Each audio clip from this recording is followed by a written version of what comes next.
I've been introduced a lot of times as the father of motivation. I don't know.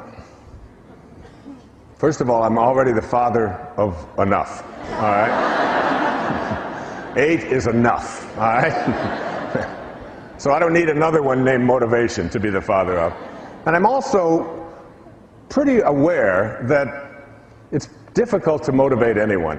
I don't know that you really can motivate another human being. In the process of being a parent and then being a teacher, a school teacher at one time, a college professor, a lecturer all around the world, teaching on larger stages and smaller stages, and working with my own family and so on, I really kind of think that we come into this world and we have an agenda that we need to fulfill, and that the best intentions of somebody else wanting them for you isn't enough to motivate them. It has to come from within.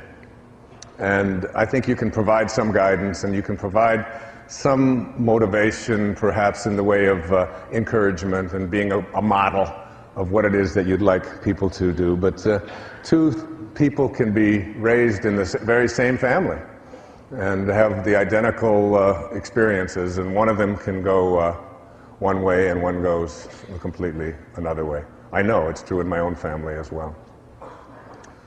So that if motivation is getting a hold of an idea and taking this idea to its logical conclusion and not letting anything interfere with that, that's motivation.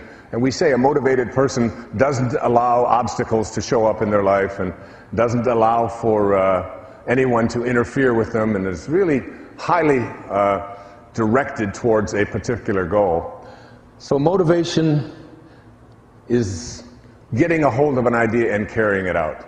And we want to think of ourselves as motivated, and I think it comes from within. If that's what motivation is, inspiration is the exact opposite. Inspiration is when an idea gets a hold of you and takes you where you were originally intended to go in the first place.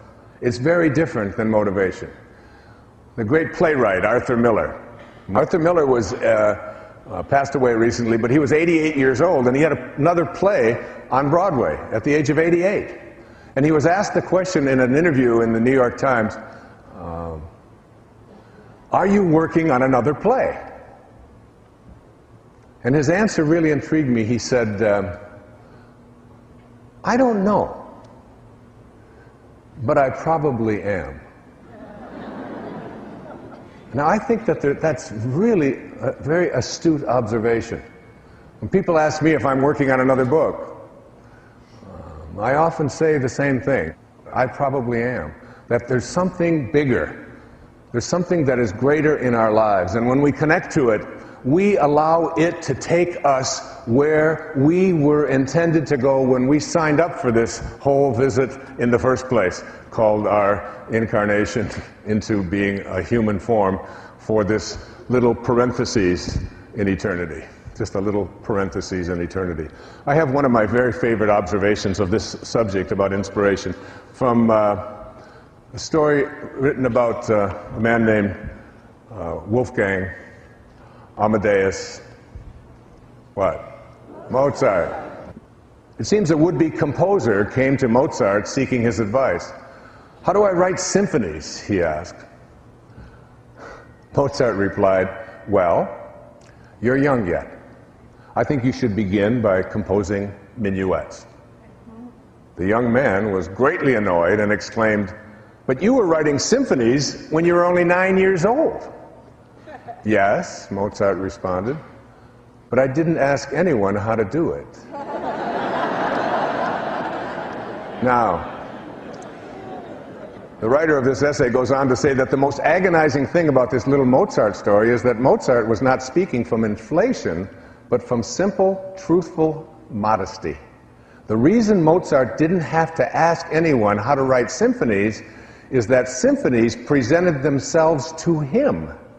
Invented, enlarged, produced all at once in what he described as lively dreams. Dreams that were so forceful that Mozart had to stop doing what he was doing, otherwise, and write out what he heard. almost as if something beyond Mozart's consciousness desired these symphonies to be written. Now, that is very, very powerful teaching, that these great symphonies that Mozart wrote presented themselves to him, and he couldn't stop it. Do you know, you don't have to be a Mozart to be in spirit. You can find your calling by just being willing to listen, by just being willing to be someone who knows that it may not be in the writing of a symphony that you're calling, that you're called to. It could be anything. It could be the adoption of a child. It could be the creation of something that you've known you wanted to write for your whole life. It could be opening up a business. It could be raising horses out in Montana. It could be anything that you are called to do.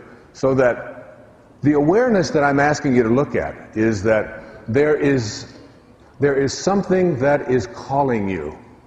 And when an idea gets a hold of you, you get into this place of surrender, where you let go. In the recovery movement, we've always called this, you let go and what? And you let God. You allow this great spirit to be something that infuses you in such a way that it becomes this thing bigger than your life, that propels you into directions that you're willing to listen to.